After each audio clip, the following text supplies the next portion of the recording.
I think your question is one of the most exciting projects you could have had at hand. If a client comes to you and say, there's no context, go ahead. So if you give me that challenge, I would immediately grab it. So that would be my first side of your question. But I think if you look at it more carefully, it will always stay a dream or a fantasy, because building it simply will never happen.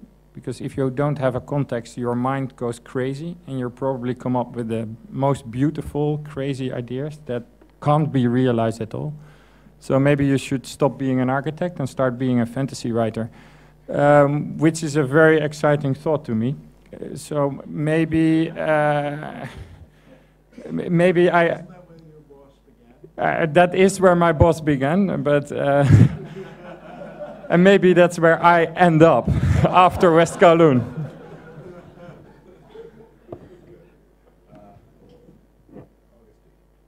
Let's throw this open because we only have a few minutes left. Okay. The authority has appointed the three renowned architects to prepare a concept plan for 40 hectares of land in the middle of the city. Now, in other words, they are helping us to create part of the city. And how can we create part of the city that would be attractive, okay, that would be that people would like to go? Now, as architects, I know some architects and some people in Hong Kong, they are expecting that architects are obsessed with iconic design, okay? But history tells us that whilst there are examples of iconic design which can sustain the test of time, okay, people will still love to go there simply because of the iconic design. There are many iconic buildings which becomes obsolete very quickly. Now, I had hoped that the topic would sort of incite a discussion of what ingredients are essential to make a place where people would love to go. Now, apart from iconic design, we are talking about a big place, a master plan for a big place, 40 hectares. Now, what other ingredients are important, are essential? Now, the question, if I may put to our three consultants.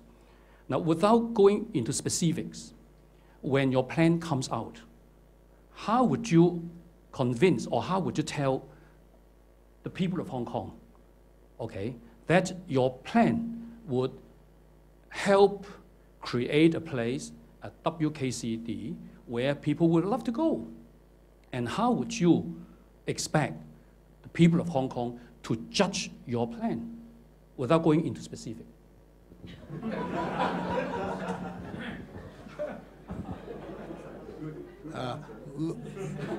Sorry, you'll understand that I come from a tradition where you answer a question with a question. You're again throwing out an oppositional pair. It's either an iconic form or a livable place. No. Let me ask you a question.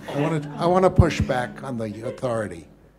Do you really think Gustave Eiffel, when he did the tower in Paris, was thinking about an iconic form, remembering that it was much reviled when he did it? He was carrying out a kind of monumental engineering experiment at one level. That it's made Paris a more fabulous place, or it did make Paris a more fabulous place, wasn't a question of his wrestling with an oppositional pair. So I'll throw that out here. And I certainly wasn't suggesting that the construction of an ideal city. I was simply suggesting that an architect carries a model or kind of a contingent working model in their head, which they're always testing their buildings against.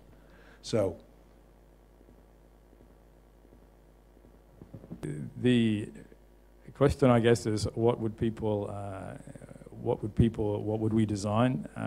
I guess probably all architects, whenever they're designing any building, think they're designing the best building they can possibly design for that given situation. And anybody who ever designs a building thinks it's the best solution they can possibly put forward. And if you ask them to describe it, they would describe it in glowing terms, telling you how fantastic it was and how all the great attributes it has publicly, privately, environmentally, socially, economically. It's just the benchmark of existence that is going to be the best anyone has ever seen, etc., etc. I think everyone whether the building or the place will attract people. People love to go. And they will tell you it will attract people better than any other building they've possibly seen. And that's the job, because that is what we aspire to as architects, and any given architect in the world will tell you that every single time. Now, will it do that? Well, I guess time will tell. But I think all of us sat here are certainly trying to do all of those things. And I'm going to wait for you to bleep me, and then I'm going to pass on to Rocco. I hope people go to West Kowloon not just because of the buildings, but the content. I think experience elsewhere is often not the design of the building, but the activities and the content, the activities. Sure. But how can we create a place which is conducive to activity? I think that is the key. Well, you can rent a crowd. I think my preferred answer is to ask you to wait until May the 16th.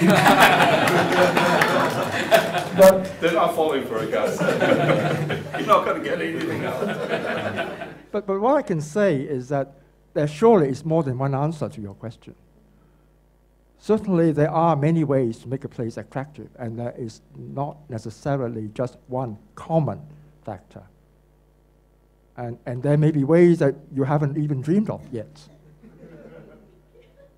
So, yeah, at least 3 ways. Yeah.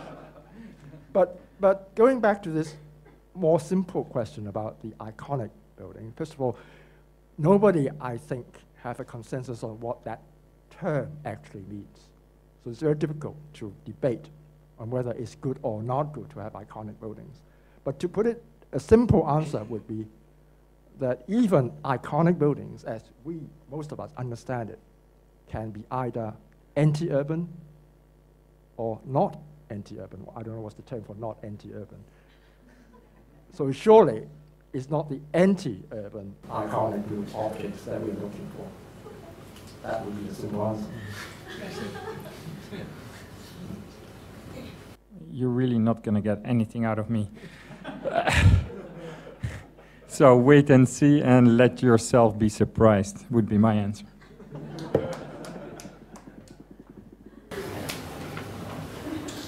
Other questions? Back there, Mikam?